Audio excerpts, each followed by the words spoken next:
Welcome to Impact the World, a podcast from West Park Baptist Church in Knoxville, Tennessee. This is where we discuss topics related to how we can all love God, love people, and impact the world. Here's your host, Tara Hayes. I'm your host, Tara Hayes, and I'm excited today to be sitting down with my friends.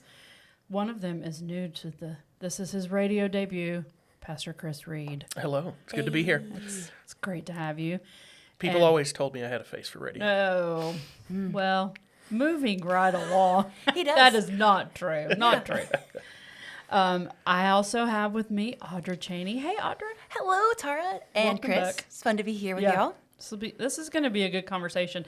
Oh, yeah. Today we're going to talk about family ministries. We've been talking a lot about family ministries this month because we're kind of gearing up for the fall. Mm-hmm. It's coming, and most people who are listening to this podcast probably realize in August there's a lot of changes coming. So we're going to touch on that a little bit later. But I thought this would be a great opportunity just to sit down and hear about what's going on in family ministries, hear your heart for family ministries, and talk about future plans. So first, let's talk about your new digs down there. Mm-hmm. How's it going? Oh, it's great. And thanks for bringing that up, because I wanted to, at the very beginning, to say a big thank you to God and how he's provided through the generosity of so many people at West Park and continues to provide. And this has been a big year for us in family ministry, and preschool and nursery and elementary all have new digs and new rooms, and I just can't wait to see how they're going to be used in the future and how they're being used right now. It's really great. Yeah, it's really nice. It's a nice space. We're so thankful for it. Yeah, it's beautiful. And when you walk in and you're like, and the lights just come on. In places, it's like, oh, wow. I don't have to turn the light on anymore. But yeah, it's very state of the art, and I am super excited about what all God is going to do through those spaces. So let's talk a little bit about family ministries. There's been a little bit of, I don't know, we say reorganization or organization or kind of shoring up what that means. So let's talk about that.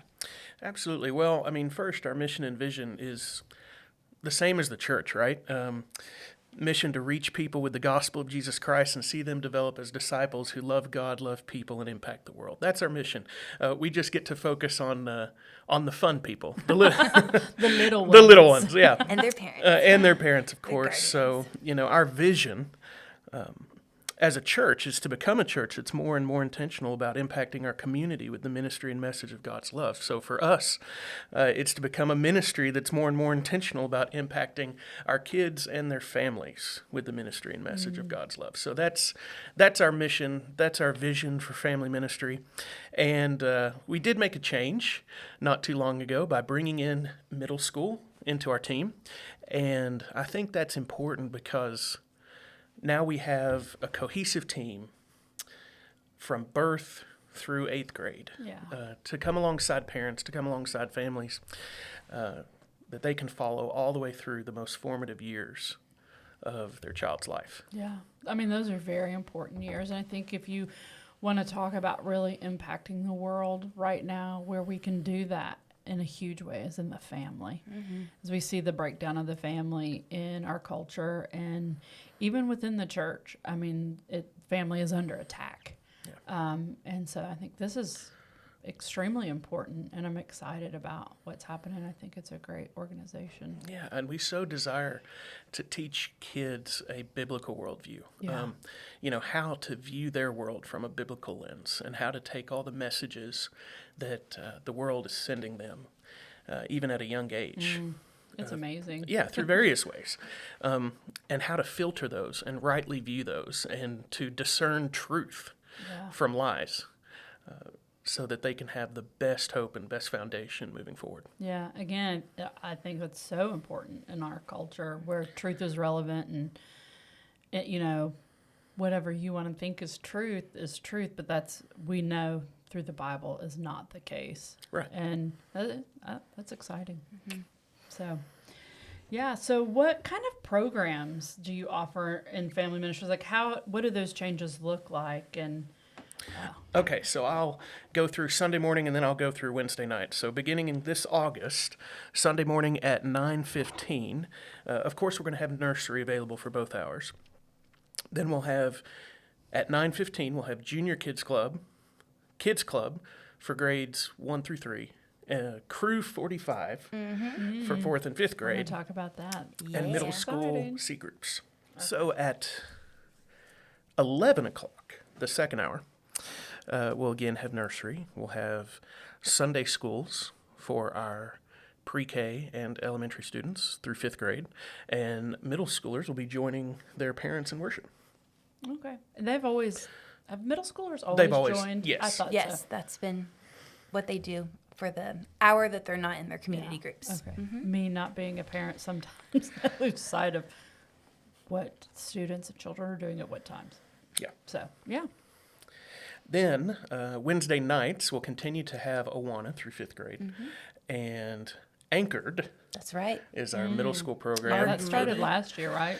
Anchored. Yes. So this will be the second year for that program. This will be, yes, because last year we separated middle school and high school in the 2 separate ministries. I know Colin and I did 2 separate podcasts talking about that. And so this is the second year that the middle school anchored program has been on Wednesday nights, and it's been a lot of fun.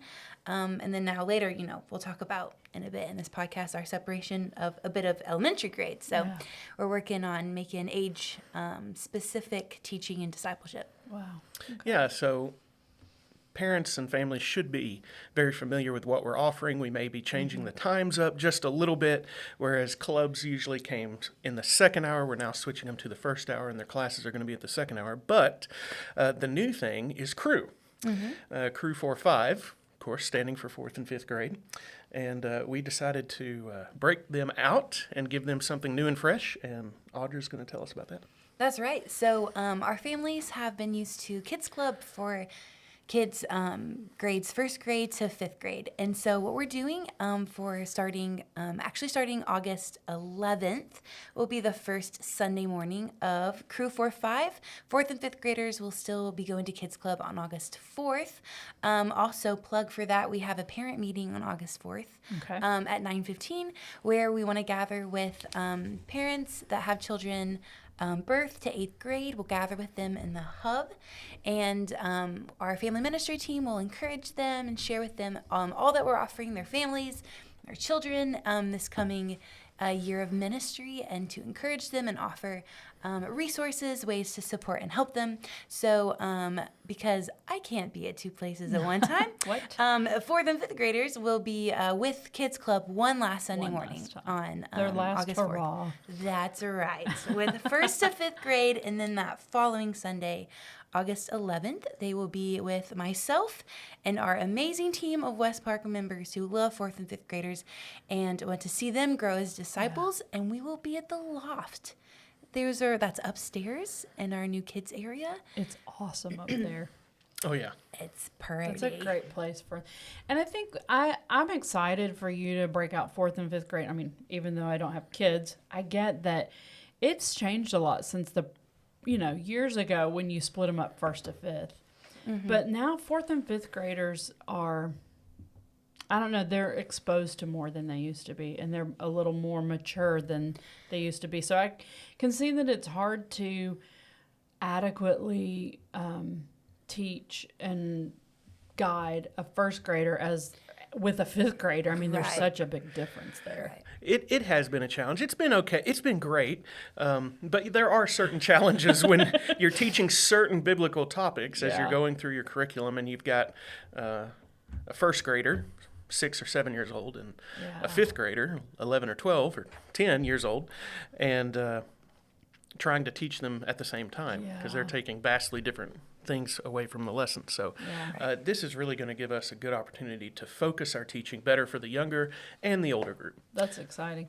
Now, I know at one point we had discussed, not on this podcast, but I think maybe probably just in staff or something, about the curriculum that you all use. And tell me about that, because I know if it's like it was, you go through the entire Bible Right. by There's the a time. sequence. Yeah, there's a sequence. Talk a little bit just about that. Yeah, so elementary and preschool currently use Lifeway's Gospel Project. And that takes an approach that goes book by book or section by section through the Bible. And over the course of a few years, you end up going through the whole thing. And that has been really good. At times it's difficult because it brings up the stories and You're like, passages how do that I you teach don't that to a child? exactly To a first grader. To and a first grader. In the same room. Yeah. Right. Deborah but- did what with that spike? I mean, yeah, but we have good teachers that yeah, that know how to focus it in for those age groups. Absolutely. And this year I'm bringing in different curriculum as well. So for Crew 4-5 on Sunday mornings, for my C groups, my middle school C groups, and for Anchored, I'll be using, it's called Truth 7-8, and it was created from John Piper's church. And so they are all about teaching the whole counsel of God to children. And so their curriculum is mixed with moral instruction and systematic theology, centered on the gospel. And so at the first hour, 4th and 5th graders at 9:15 will be getting Truth 7-8 through Crew 4-5, and we'll be focusing on that. I have awesome teachers that will be rotating, teaching, small group discussion, some time of worship, activities that point back to the lesson and what they learned. And then the second hour at 11, they'll go to their Sunday school classes where they will receive the Gospel Project from Lifeway. So they'll get to receive something different at both hours to help continue to teach the whole counsel of God to them, a well-rounded approach, different studies at both hours. And that also, I think, prepares them well for middle school ministry. So that was one purpose for having me be the one assigned to help lead this ministry, so that families can get to know the director of middle school ministry and build those relationships, because the transition from 5th to 6th grade can be a challenging one for families, because their kid is going to a new school. Their kid has a bigger school to navigate, sometimes lockers. I know that was, my mom helped to prepare that for me from 5th to 6th grade. Like, Audra, do you know how to work a lock? And I'm like, let's learn. Memorizing, 6 digits. What? No, but so it allows families to know myself and me to know family. So when they're in middle school, I know how best to serve them, and I've walked with them and supported them in 4th and 5th grade. So there's that sweet purpose in that too. Yeah, we really believe that middle school is such a pivotal transition period and a pivotal learning period for every child. That's really where they go from concrete thinking when they're young, like everything is black and white, true or false, asking good questions, but simpler questions. And then when they start getting into middle school, it's why. Yeah. Why? And they discover everything's not black and white. And there are a lot of questions out there that aren't as simple as they once thought. And they really start to form their worldview that's going to lead them forward. So we want to set up kids and their families for success in the future by really making the transition from 4th and 5th grade into middle school smooth, seamless as possible, but also continuing the momentum that we've been and the foundation that we've been building on in their elementary years. Wow. I think that is so great. That's so smart, because like you said, it is, I remember 5th, 6th, and 7th grade all too well. Oh, really? Yeah. Well, I moved in the middle of my 5th grade year to a different state. Oh. So a different school. Yeah. And everything. And I mean, it is traumatic, because you're just, like you said, you're starting to really formulate how you think about things. And it's crazy things that happened to you when you were that age. Yeah. How you remember those things so well. So well. Yeah. Yeah. Well, I think that's so wise to build that relationship in the 4th and 5th grade. That's exciting. Mm-hmm. Yeah, and that'll give Audra and her team just a really big step up as the kids transition into middle school, because they already have a relationship built with Audra and some of the leaders, and that'll be able to carry on and grow deeper as they get older. So I'm excited for the years to come as that becomes the new norm. Yeah. Well, it just gives them stability when everything else is a little crazy. Can be changing, and changing. So Well, that's awesome. That's really exciting. So, and that starts on August 11th. That's right. As the first Crew 4-5 day. Yep, Well, first that's Crew 4-5 day. So, And again, the parent meeting is August 4th. August So, 4th. during the 9:15 hour. Okay. And that's the first day of our middle school and high school C groups, and the first Sunday morning that is being transitioned to 9:15 and 11 in the sanctuary. So It's a big It day sure across, is. across the board. So, well, it's exciting. So I know you've talked a lot about you are there to encourage families, and you have lots of ways that you want to do that. Yeah, I have just two simple messages for any parents out there listening. One is just to get in touch, and the second is to get involved. There Get you in, go. get in touch, get And involved. get involved. boom. Right? Get in touch with your kids, of course. Find out what they're doing, what they're thinking. I have a child going into middle school this year, so that's exciting. And really, I'm excited. I'm excited about the level of conversation that I've been able to have with my daughter lately, and the things that she's bringing to me. And it's just neat to get in touch with her Wow. on a more mature level. It's really exciting because you also got to baptize her recently. Yeah. Which was so sweet and such a blessing. Yeah. That's special. God's great. Yeah. So, do you think? I know sometimes parents may have a hard time, like, kind of getting their kids to talk. Not every. I mean, my mom never had trouble. Oh, She'd really? probably be like, "You can stop telling me things now." But is there? Do you have encouragement for parents that their kids may be going into that season, and their first response is maybe to shut down and not talk about stuff? Yeah, communication becomes different when they're going in through that phase of life, for sure. And I think consistency is the key. Authenticity and consistency. I was a high school director, and middle school and high school director at one point in time, quite a while ago, and never saw myself doing that because, honestly, I'm not the cool guy.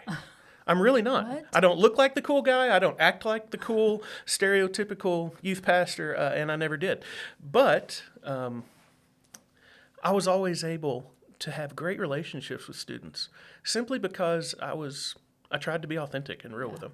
And consistent. Kids and students are the best at picking out authenticity versus someone who's being fake. They can find the phonies. Oh, It's yeah. like a radar. And so parents who want to Yeah. continue building relationships and communicating with their kids, just be real with them. Sure, ask lots of good questions, but don't be afraid of deeper topics, and let them talk. Let them know that they can come to you without you blowing up. Right. Yeah. Or telling them how they should feel or think at that very moment. Right. I think it's Exactly. important not to be quick to judge or quick to draw conclusions or quick to fix a problem. Yeah. But to be quick to listen, slow Yeah. to speak, slow Yeah. to get angry. Yeah, and I think they may not show it, but kids respect that. Yeah. Just be consistent. You're doing okay. And the other part of getting in touch is get in touch with us. Yeah. We want to meet you. We want you to know our team. We want to know what you're going through, how we can help you, and we want to know about your experience with our church and our ministries. We want to know about your kids' experience with our ministries and how we can continue to improve. Yeah. Yeah, and I definitely want parents to know and understand and feel encouraged that we are on their side. So when we are talking to their student, listening, offering counsel, talking during a small group discussion on a Wednesday night or a Sunday morning, we will be encouraging students and children to talk to their parents about these things. And, the parents that are giving godly advice at home, students are hearing that at church as well. And so we want parents to know that we are on their side. We are pointing students to strengthen their relationship with their parents, to speak and to be honest with them and spend time with them. And one part I love about my job at the church here is developing friendship with parents, and that is so fun, and I love that, and I enjoy that so much. And one of my favorite things to tell parents is that their students really look up to them. Like, I love listening to students and hearing them talk about their parents, because I have students that talk about their parents. They're so appreciative of their parents, but their parents don't feel that at home. Yeah. Or maybe the child doesn't know how to express it at home. So I love just being able to share, your student told me that you told them this, and that really helped them make a wise decision. And so that's sweet getting to be on that side of the relationship and getting to encourage parents in that way. That's really neat to see the church and the parents as a united front in building those Right. relationships, not just with the parents, but with the student, between the Lord and what they're learning and how they're growing. That's awesome. So what would be the best way for someone to get in touch with you all if they want you to get in touch with us? Send a Of carrier course. pigeon. Yeah. In person's the best. Come find Yeah. us. We're always walking around Yeah. Sundays and Wednesdays. Love just to have an in-person talk with you, but we do a pretty good job of responding to emails and phone calls and try to make ourselves as available as possible. Yeah. And of course, we'd love to talk to you about how you can get I was involved. going to say, So, yeah. and especially if you're calling about getting involved. Exactly. No. Join us. I can remember my dad, who is also not the cool guy. He knows that. Thanks for outing him on this I know. podcast, by the way. Yeah, I get it from him. Chris, on a side note, I think you're cool. Sometimes. We all think No, you're just cool, kidding. Chris. Yes. So I remember, he spent time as my group leader on Wednesday nights when we were growing up. And he was our, back when we had RAs Oh, yeah. and GAs. Yeah. My husband talks about those. He was my 4th and 5th grade group leader. And I don't remember a whole lot about what lessons he might have taught, but I just remember he was there. He was there. And that meant everything to me. And I think parents, especially dads, I'll own that, have a hard time trying to get involved in kids' ministry. But look at it this way. As dads, we don't have a hard time going to baseball games or football games. And we're there for our kids during those times. And we even offer them little hints like, here's how you can improve your swing, or here's how you need to tackle. Isn't that kind of the same thing, spending time in church with them? Yeah. And you get to spend time with your kids in something that they're involved in on a weekly basis, and you get to give them hints and strategies on how to better their faith. Yeah. I think, too, it's important to remind them. I think probably what could hold some people back, if I'm thinking about it as far as like what would hold me back, is the fear of not always doing it perfectly in front of them. Oh, yeah. And so it's part of that being authentic and just saying, you know what, I don't do it perfectly every time, but I do strive to do it. And here's what I do, and here's how you can do it. And be willing to say, okay, listen, Mom, Dad, I messed up. As the parent, I messed up, but we're going to go on. And so I think keeping that thought of I have to do it perfectly, that it just is not. Yeah, you don't productive. have to be perfect. You don't have to know everything. Yeah. No. And what better way to show your children that the Christian life is a life of relying on God's grace than by walking out that grace and letting them see the way you respond humbly in forgiveness and acknowledging that you don't know it all, but we're going to figure out the answer together. Yeah. Yeah. Well, So get in touch and get involved. get in touch. There's the subtitle of this podcast. Get in touch and get involved. That's right. Family Ministries. But I wanted to mention some things before we go. I wanted to talk about some things that we're offering, just some resources to help you guys out. Again, reminder, parent meeting, August the 4th, 9:15. But also every week for preschool and elementary ministry, we send out a recap of our lesson. So make sure you're getting that's those. neat. Yeah, make sure you're getting those emails. Our new ministry assistant, Mr. Pugh, is sending those out now. But basically, it just gives you a recap of the lesson that was taught and gives you a platform where you can have spiritual discussions with That's your kids. awesome. So take advantage of that. I love that. We're also getting ready to work on something new, a little resource area that Audra's That's right. working on. Tell us about got- our resource wall. Well, I got Ooh. shelves that are neon green and neon orange. I would expect nothing less. Nothing less. And it's so exciting. And Chris approved of them. And I was Well, very thrilled. It was a They compromise. match the Yes. ministry colors. Yes. Preschool, Well, I think. neon, maybe not so much, but the green and the orange. Green's Yes. elementary, nursery is orange. Yes. Yes, for sure. We on the wall behind our registration table counter, with that really under that really cool wooden Yeah, there's like the light. retro Yeah. looking thing, very cool. And I the don't even know what to call that cool thing. yes, and the family ministry lobby. On one side, we're gonna have information about our ministries for new families or people looking to connect and plug in, such as about preschool, nursery, middle school, elementary, any events coming up, Awana, Anchor, that kind of thing. On the other side of the wall, we will have family discipleship resources. So as we are researching curriculum, as we are doing our work ministering to families, we come along with resources.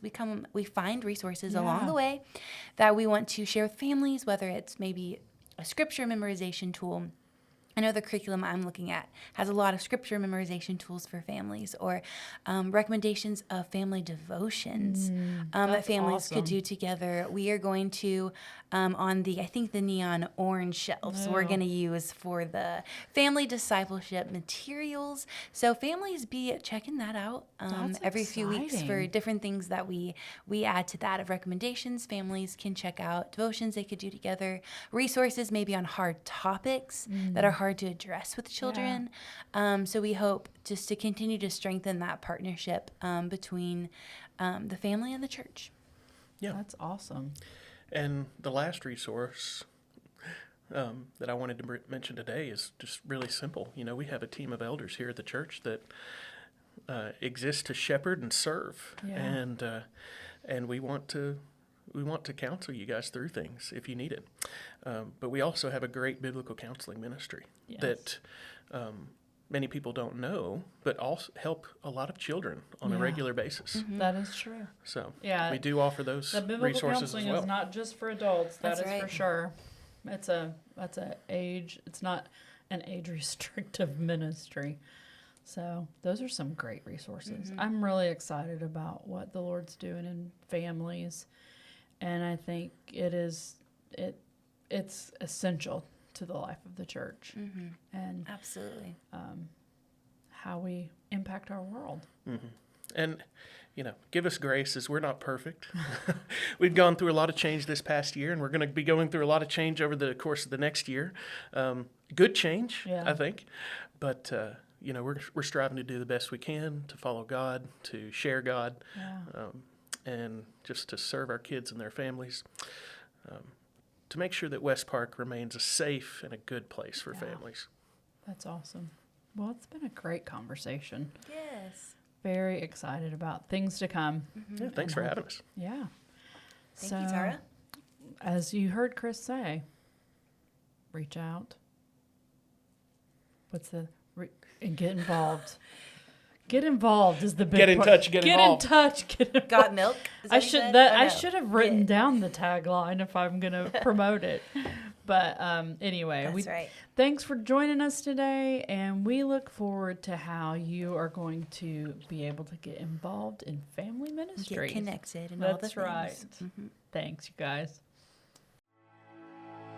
Thank you for listening to Impact the World. To find out more about West Park Baptist Church in Knoxville, Tennessee, visit westparkbaptist.org.